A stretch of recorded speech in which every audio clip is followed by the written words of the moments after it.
তো আমরা আসছি হচ্ছে সিধুলি অন্ডাল থেকে। সিধুলি অন্ডাল হ্যাঁ, ওই পাবলিকে কিছু বলে দাও অডিয়েন্সে। তো অডিয়েন্সের অন্ডাল দিয়ে আবার আসতে বলছি, কিন্তু খুব খারাপ লাগছে আজকে দাদারা পটা পেলো না, অনেকটাই লেট হলো, অনেকটা লেট হয়ে গেছে। মানে কৌশিদা বিশেষ করে কলকাতা ঘোরার প্ল্যান, তো সেই জন্য আজকে প্রথম হচ্ছে রবীন্দ্র সরোবর লেক। এই যে লোকেশন,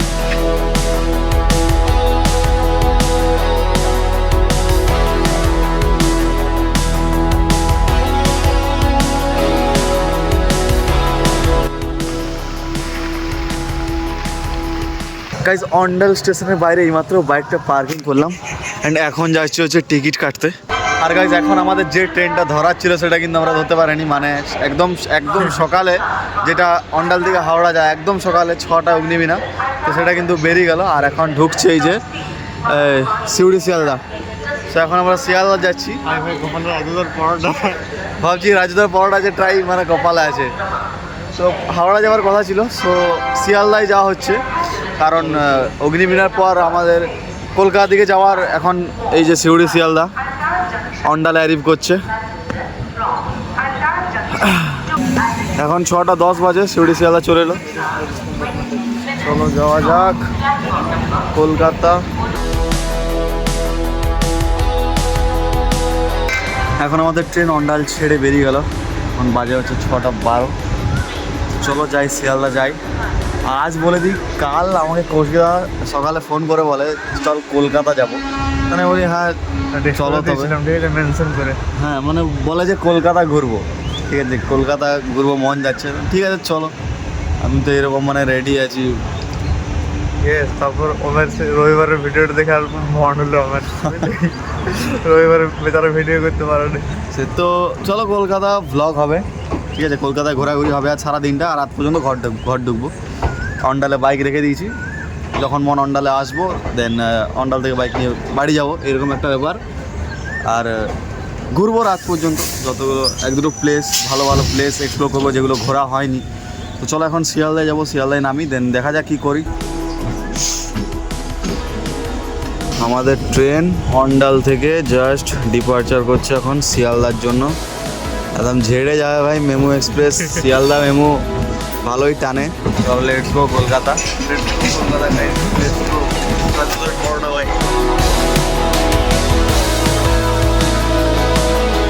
তো গাইজ এখন আমরা রাজুদার পকেট পরোটার কাছে এসছি এখানে, অ্যান্ড রাজুদার পরোটা কিন্তু অনেক আগেই শেষ, বাট সেলফি তোলার যে লাইন সেটা কিন্তু শেষ হয় না। আমি যা দেখতে পাচ্ছি এখানে এসে ভাই একের পর এক সবাই সেলফি তোলার জন্য, মানে সেলফি তোলা এখানে শেষ না, পরোটা শেষ অনেকক্ষণ আগেই। দেখতে পাচ্ছ জায়গাটা পুরো ক্লিয়ার, আর পুরো এই জায়গাটা লাইন লেগে যায়, এই যে লোকেশন।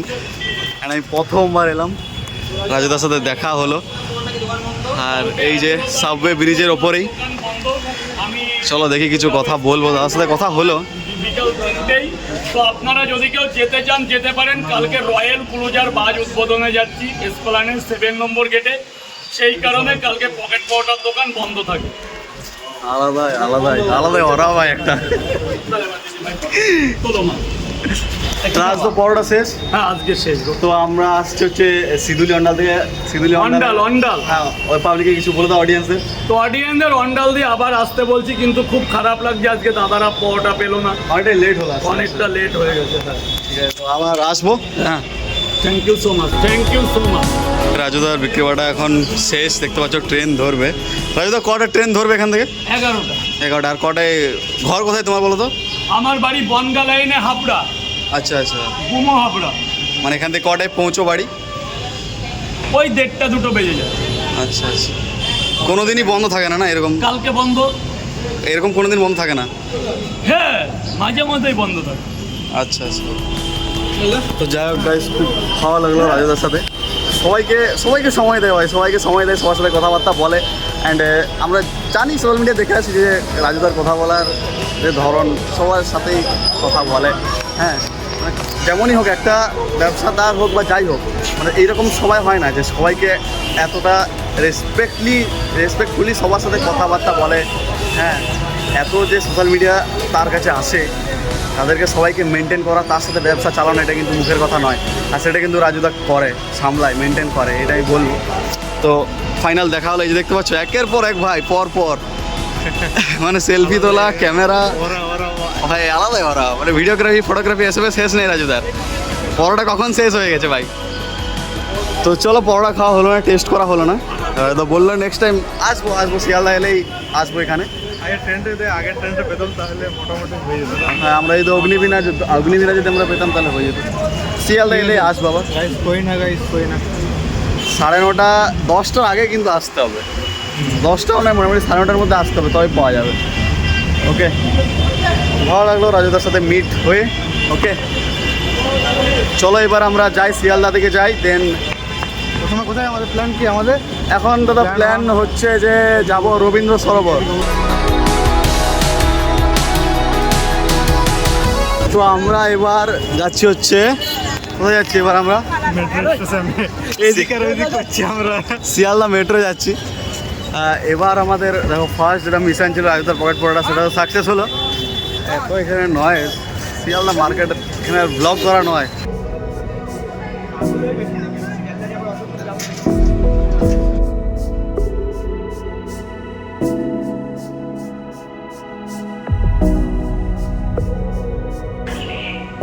ভালো তো লাগছে। তো গাইস এখন আমরা এসপ্ল্যানেড মেট্রো স্টেশন থেকে যাচ্ছি রবীন্দ্র সরোবর। দেন ওখান থেকে রবীন্দ্র সরোবর লেক যাবো আমাদের সেকেন্ড ডেস্টিনেশন। ওকে, আজকে মেট্রো রেলে আমরা ভালো জার্নি করব, পুরো দিনটা মেট্রো রেলে জার্নি করবো অ্যান্ড কলকাতা ঘুরবো। তো আমি রবীন্দ্র সরোবর লেক যেয়ে পরে ব্লগটা ভালো করে কন্টিনিউ করছি।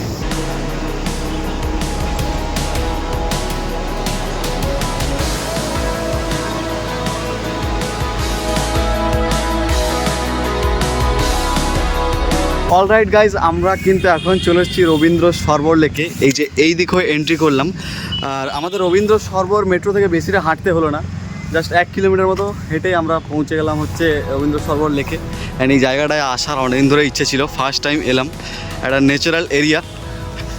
আর এই যে কৌশিদাকে নিয়ে এলাম, মানে কৌশিদা বিশেষ করে কলকাতা ঘোরার প্ল্যান, তো সেই জন্যে আজকে প্রথম হচ্ছে রবীন্দ্র সরোবর লেক। এই যে লোকেশন অ্যান্ড এই জায়গাটা আসলে মানে অনেকদিন ধরে আসার প্ল্যান, যে আজকেও যে প্রথমে চলো রবীন্দ্র সরোবরে যাবো ভেবেই রেখেছিলাম, মানে ভাবছিলাম রবীন্দ্র সরোবরে একটু সময় কাটাবো। এই যে লেকটা অনেক বড় একটা লেক, আর চারিপাশে একটা ন্যাচারাল এলাকা, পাশে বসার জায়গা, ঠিক আছে, পার্কের মতো। তো গাইজ দেখো, ব্লগ শুরু করার পর থেকে কিন্তু আমার ইন্ট্রো দেওয়া হয়নি। আমি বলেছিলাম যে ইন্ট্রোটা দেবো পরে, বাট অনেকটা তাড়াহুড়োর ক্ষেত্রে অনেকটা সময় হয়ে এলো। এখন 12:30 বাজে, এখন আমরা রবীন্দ্র সরোবর লেকে ফাইনালি। তো চলো এখানে তোমাদের ইন্ট্রোটা দিয়ে দিই। So hey everyone, welcome back to the another new blog. আমি আমার তোমরা দেখছি আমাদের ব্লগ। আশা করছি সবাই ভালো আছে এবং সুস্থ আছে। তো আবার একটু নতুন ব্লগে সবাইকে ওয়েলকাম আছি ফ্রম রবীন্দ্র সরোবর লেক। তো চলো ঘোরা যাক এই রবীন্দ্র সরোবর লেক, রবীন্দ্র সরোবর পুরো চত্বরটা ঘুরি ভালোভাবে। এই লেকটার পাশে এই যে ঘেরা দেওয়া আছে, এই যে চেন করা আছে ঘেরা দেওয়া, তো এগুলো থেকে বলা যায় যে এটা রবীন্দ্র সরোবর লেক। দেখেছি অনেক জায়গায় যে হ্যাঁ এটা রবীন্দ্র সরোবর লেক, এটা দেখলেই বোঝা যায়। এই যে চেন সিস্টেম করা আছে অ্যান্ড ঘেরা যেগুলো দিয়ে দেওয়া আছে, এই এটা যাই হোক। তো গাইজ এখন আমরা লেকের পাশে, রবীন্দ্র সরোবর লেকের পাশে এইরকম বসে আছি। খুব ভাগ্য করে একটা জায়গা পেয়েছি। এইরকম প্রত্যেকটা জায়গা, মানে প্রত্যেকটা এইরকম সিটগুলো, বসার জায়গাগুলো বুক প্রত্যেকটা। এখন সকাল বিকেল হলে জানি না কি হয়, বাট এখনই মানে কোথাও ফাঁকা নেই, তাই জায়গাটা ফাঁকা হয়েছে। 2:45 বেজে গেলো, অনেকক্ষণ এই জায়গাটায় বসে আছে এরকম সময় কাটাবার জন্য। কলকাতায় এরকম বিশেষ করে রবীন্দ্র সরোবর লেক এলাম, এখানে এরকম বসে থাকার জন্য আর কি এসছি, একটু সময় কাটাচ্ছি। ওই দিকটাই যাবো, ওই দিকটা ঘুরে আমরা চলে যাব, আবার বেরিয়ে যাব। দেন এবার কিছু হচ্ছে খেতে হবে, তারপরে আমাদের নেক্সট ডেস্টিনেশন হবে এবার ভিক্টোরিয়া মেমোরিয়াল। ওকে, মানে ময়দানটা বিকেলে ভালো লাগবে যেহেতু। তাও দেখা যাক কত বড় পাখিটা। এই জায়গাটা দেখছো মাঝে দ্বীপের, জুম করে পাখি বলতে দেখা আমার আইফোন 17 Pro Max লয়। তো এই জায়গাটা তোমরা দেখছো প্রচুর পাখি রয়েছে, প্রচুর বড় ছোট মিলিয়ে অনেক পাখি রয়েছে জায়গাটায়। অ্যান্ড এইরকম ভাই ভালো, জায়গাটা ভালো। রবীন্দ্র সরোবর লেক বসে থাকার জন্য এটা বেস্ট জায়গা, মানে এটা বসে থাকারই জায়গা, বসে থাকা একটু ঘোরাফেরারই জায়গায়। লেকের পাশে বসে থাকো, ঠান্ডা হাওয়া খাও, এইরকম ভালো ফিল পাবে। আর আমাদের জন্য অবশ্য জায়গাটা নয়, আমাদের ভাই ভাই জন্য বলে দাও। আর কি বলি ভাই, বুঝতে পারছি না এটা জায়গাটা এইরকমই হবে, কলকাতা ভালোবাসার জায়গা, ঠিক আছে। তো ব্যাপারটা হচ্ছে যে আমাদের ভাই ভাই জন্য এই জায়গাটা নয়। ওকে, তো ভিক্টোরিয়া যাব এখন। ভিক্টোরিয়া থেকে দেখা যাক প্রিন্সেপ ঘাট যাব, তারপর একটু মার্কেট দিকে যাওয়ার প্ল্যান আছে, চাঁদনি চক যেটা, ওইদিকে একটু মার্কেট ঘুরবো, অনেক কিছু জিনিস টিনিস থাকে দিকে। তো বাদ সেগুলো এখন পরে, এখন কিছু খেয়ে পরে বেরোবো।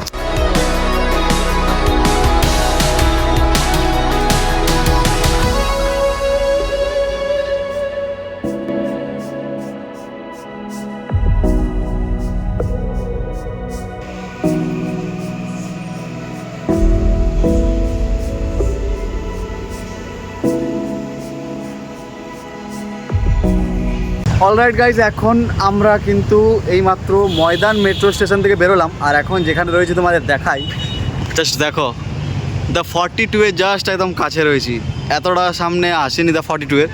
সো দ্য 42 বিল্ডিং এই যে একদম পাশে, আর এখন বেরোবো হচ্ছে ভিক্টোরিয়া, আগে যাচ্ছে কৌশিকদা। তো এখন ভিক্টোরিয়া যাবো, এখান থেকে জাস্ট আর 800 মিটার মতো হাঁটতে হবে। ওকে, তো ভিক্টোরিয়া যাই, এন্টার করি, দেন দেখাবো তোমাদের সব কিছু। আর আমি বলবো তোমরা যদি কলকাতা ঘুরো তবে কিন্তু এইরকম আমাদের মতো মেট্রোতেই ঘুরো, ঠিক আছে? কারণ মেট্রোতে ঘুরলে সব দিক থেকেই সুবিধা হবে, হ্যারাসমেন্টও হবে না, আর তাছাড়াও অনেকটা ভাড়াও লাগবে না এদিক ওদিক ঘোরাতে। মেট্রোর রুট একটু জেনে তোমরা মেট্রোতে কলকাতা ঘুরো, আমি বলবো। ওকে, তো যাই এখন ভিক্টোরিয়া যাই। এটা দেখো ইলিয়ট পার্ক, এখানে একটা পার্ক রয়েছে ইলিয়ট পার্ক। সো ইলিয়ট পার্কটা তো আমরা যাবো না নাকি? কি করবে বল, কিছু আছে ভেতরে দেবেন? না না, ওই একই, এটা ভিক্টোরিয়াই ঠিক আছে। তো আর এদিকে দা 42, আর ভাই এটা দেখে ভালো লাগলো, একদম ময়দান মেট্রো স্টেশনের বেরিয়েই দা 42 দেখতে পেলাম। অ্যান্ড গাইজ, এখন আমরা এসেছি হচ্ছে ময়দানে। ওকে, আর এই জায়গাটা কিন্তু গড়ের মাঠও বলা হয়, গড়ের মাঠ।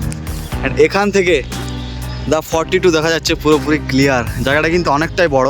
আর ব্যাপার হচ্ছে এই রিসেন্ট 14 তারিখ মনে হয়, 14 তারিখে এখানে প্রাইম মিনিস্টার এসেছিলো আমাদের। সো এই জন্য মাঠের অবস্থা ঠিক এইরকম দেখতে পাচ্ছ, এদিকে কী কাজ হচ্ছে। সো ক্লিন মানে ক্লিয়ার নেই মাঠটা, ঠিক আছে। ওইদিকে ইডেন গার্ডেন দেখা যাচ্ছে, আই হোপ তোমরা দেখতে পাচ্ছ ওই যে। তারপর এদিকে রয়েছে বিদ্যাসাগর সেতু, প্রিন্সেপ ঘাট যাবো আজকে। আর এখানে রয়েছে ভিক্টোরিয়া এখন যাব। তো ভাই এই জায়গাটায় এলাম, আমি সেকেন্ড টাইম এলাম, বাট এই জায়গাটা না মানে এই ময়দানে মানে মনে হয় যে হ্যাঁ ভোরে আসবো, ভোরের দিকে বসে থাকবো, এরকম মনে হয়। ভোরে সন্ধ্যা থেকে ভিড় হয় এই জায়গাটায়। অনেকটা বড় একটা মাঠ, চারিদিকে রোড রয়েছে, ঠিক আছে, মাঝে এরকম একটা বড়, এটাকে ব্রিগেড ময়দানে বলা হয়, এটাকে ব্রিগেড বলা হয় না, বলা হয় ব্রিগেড। সবাই বলে ব্রিগেড চলো, কোন জায়গাটায় হয়? এইটাই এই মাঠটা অনেকটা কেমন বলতো, আমাদের দুর্গাপুরের চিত্রালয় মাঠটা, হ্যাঁ চিত্রালয় মতন ওইখানে না, এটা ময়দান একটা নাম করা হয়, জায়গাটার নামই ময়দান হয়ে গেছে সব কিছু। দুর্গাপুরের চিত্রালয় মাঠটা তো সেম একই অবস্থা, যা কিছু হবে মেট্রো বাস জায়গা মানে সব নামই ময়দান, এটা হাওড়া ময়দান। খুব ভালো ভাই, মানে চারিদিকে মানে কলকাতায় আছি মানে মনে হচ্ছে সব কিছু দেখতে পাচ্ছি, সব কিছু ভিউ দেখতে পাচ্ছি এখান থেকে। কোথাও যাওয়ার দরকার নেই, এখান থেকে সব দেখা যাচ্ছে। এখানে অনেক কিছু অনেক ঘোড়া রাখা হয়েছে এখানে, কারণ এইগুলো মাঠে চড়ে এরকম সন্ধ্যার দিকে, বিকেল দিকে। যাই হোক, কলকাতা ঘুরছি। তো গাইজ, এই ব্লগটা আমি এখানে এন্ড করছি। চালু আছে দেখো। অ্যান্ড নেক্সট ব্লগ আসছে, কলকাতা ট্যুর পার্ট 2 আসবে, ঠিক আছে? কলকাতা ঘুরছি। Like double like. কত লাইক টার্গেট রাখবো বলো? লাইক তো বেশি না, এরকম তো 20 আসে না, 10 আসে। কত রাখবো বলো? মোটামুটি কত বলবো বল? 50। হ্যাঁ 50 অনেক, এটা 50 অনেক, ম্যাক্সিমাম মানে ইনাফ 50। তো 50 টার্গেট রাখছি লাইক। অ্যান্ড কলকাতা ঘুরছি। অ্যান্ড নেক্সট পার্টও কলকাতার এরকম বিকেলে, এখনও বিকেল বাকি আছে, বিকেলেও কলকাতা ঘুরবো, আরও 2-3টে প্লেস ঘুরবো, দেখা যাক, তারপর বাড়ি যাব। আর আজ সকাল থেকে কিন্তু ভালো রকমই হলো, ঠিক আছে? কলকাতা আজ বেরোলাম, রাজুদার সাথে দেখা মিট হলো। ওকে, তারপর হচ্ছে যে রবীন্দ্র সরোবর লেক ঘুরলাম। হ্যাঁ, রবীন্দ্র সরোবর লেকের পাশে কিন্তু আরেকটু জায়গা আছে, সেই জায়গাটা একটা মিউজিয়াম আছে, ওখানে সব কিছু দুর্গা মূর্তিগুলো ওখানে রাখা থাকে। ঠিক আছে, ওই জায়গাটা একটা, তারপর একটা ব্রিজের মধ্যে, তো ওইদিকে গেলাম না, একই লোকেশনটা ওইরকমই, তো টাইম অনেকটা আর ঘুরতে হতে হবে, একদিনে সব হয় না আমাদের, রাত পর্যন্ত ঘর পৌঁছাও। তো চলো, ভিডিও ভালো লাগলে শেয়ার করো আর কি, অ্যান্ড নেক্সট পার্টের জন্য রেডি থাকো, আর ভাই একটু সাপোর্ট করো। Tata tata from Kolkata, tata from Kolkata Maidan. Literally ভাই মেমোরিয়াল তো মেমোরিয়ালই আছে, সত্যি মেমোরিয়াল, ভিক্টোরিয়া মেমোরিয়াল। চল আমরা মিউজিয়ামে যাই।